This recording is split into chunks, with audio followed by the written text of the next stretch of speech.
Hello， 大家好，我係蕉媽。原來呢，我哋足足有2年呢冇嚟呢個地方啦。我哋4年前呢，曾經喺呢度拍過一條玻璃底船上珊瑚嘅影片㗎，唔知大家仲記唔記得呢？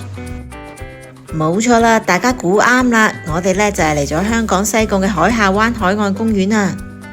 如果大家未去過海下呢，就可以搭車呢入到西貢市中心。我哋呢就喺彩虹呢搭咗架 1A 小巴入西貢，然之後喺西貢市中心呢再轉架7號小巴入去海下。喂，原來依家咧玩雙人獨木舟、單人獨木舟呢啲都減咗價喎，真係好耐冇嚟啦。都去開雲海士多，佢由3人都有喎。咁我哋做單人定係雙人啊？呢個係好景士多海下灣海洋公園嘅介紹牌。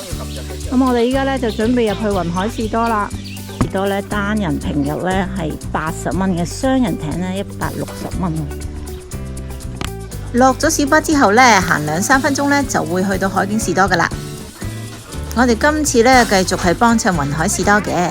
我哋訂咗艇，跟住地下嗰個箭嘴呢就可以行到過去雲海士多噶啦。咁點解我哋中意去雲海士多呢？就係因為呢個老闆好好人噶，所以呢咁多次去海下呢，我哋都係去雲海士多噶。先至聲明先，我就冇收過雲海士多嘅廣告費噶，真係覺得佢哋幾好呢，先至推介俾大家嘅。佢哋呢都會提供帶小朋友嘅救生衣噶。咁喺出發前2日呢，我就 WhatsApp 雲海士多，知道佢哋有艇之後呢，就落訂預約啦。分鐘呢就嚟到第一個珊瑚區啦。喺我哋前面呢，有啲浮波圍住嗰度呢，就係一個珊瑚區嚟噶啦。咁喺呢度呢，大家就可以欣賞下啲珊瑚啦。千祈唔好踐踏啲珊瑚啊，千祈唔好呢觸摸佢哋，咁啊遠遠咁樣睇就 OK 噶啦。爬咗大約45分鐘啦，大約11點幾啦，小 M 呢就話肚餓咯喎，咁我哋呢就停低喺度俾佢食嘢啦。所以呢，依家就變咗係突發嘅食晏時間。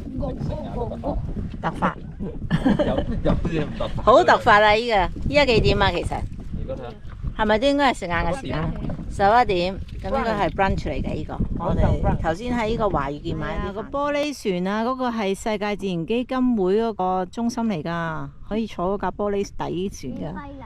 梗係唔係免費啦，要錢㗎。咦，嗰架玻璃底船係咪出咗去外面啊？好似嗰架嚟嘅喎。望住個咁靚嘅風景呢，然之後再嘆翻嚿飯團呢，都係人生一大樂事嚟嘅。彈塗魚。海下灣係香港第2個海洋公園，面積達2.6平方公里。海下灣海岸公園有超過120種珊瑚礁魚類，喺香港錄得嘅88種石珊瑚入邊呢，有60種呢都可以喺海下灣度揾到噶。呢度仲有好多海洋生物，例如海星、海膽、海刺同海參。喂，大家見唔見到嗰條好大嘅魚啊？海下灣呢係一個生態價值非常高嘅地區嚟噶，呢度有高度嘅生物多樣性，因為海下灣呢有一個天然屏障阻擋海水嘅雜質湧入，令到呢度嘅海水呢係零舍潔淨噶，所以呢可以提供一個良好嘅海洋環境，俾好多海洋嘅有機生物居住。以前呢，海下灣都係一個潛水熱點嚟嘅，而家呢就要申請許可先至可以潛水啦。之前呢，我拍咗另外一條片呢，講解我哋出海爬獨木舟嘅裝備。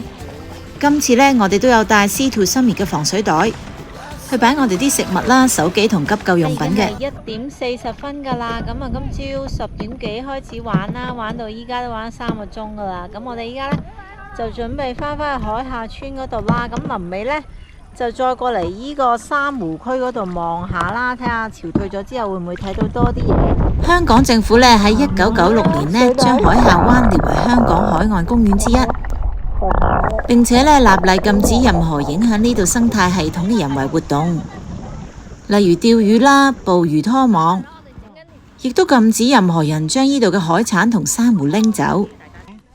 我哋呢出海爬獨木舟玩咗3個鐘左右呢，就爬返去海下村附近呢個沙灘玩啦。喺呢度呢仲有紅樹林添啊！大家玩完之後呢，可以返返去雲海士多嗰度沖身，不過呢就唔可以用沖涼液噶，因為啲沖涼液呢會沖返落海污染嘅海洋噶。大家喺士多沖走啲海水之後呢，可以再返屋企沖返個靚涼。另外呢，提提大家要做足防曬措施，記得要戴帽同埋太陽眼鏡，亦都可以着落得水嘅長袖衣物。我哋呢，大約玩到3點幾呢，離開海下灣，之後呢，就搭返個7號小巴呢，返去西貢市中心。喺西貢呢，食埋個 tea， 然之後呢，再去公園玩一陣先至返屋企。如果想海下灣呢繼續保持咁靚嘅風景呢，我哋都一定要好好保護佢啊！希望大家鍾意我哋今次嘅分享，記得讚好呢條影片，留言俾我哋，仲有記得分享呢條短片俾你嘅朋友。喺呢個時候呢，可以欣賞下 MM 喺海下灣拍嘅航拍片。我哋下次再見啦，拜拜。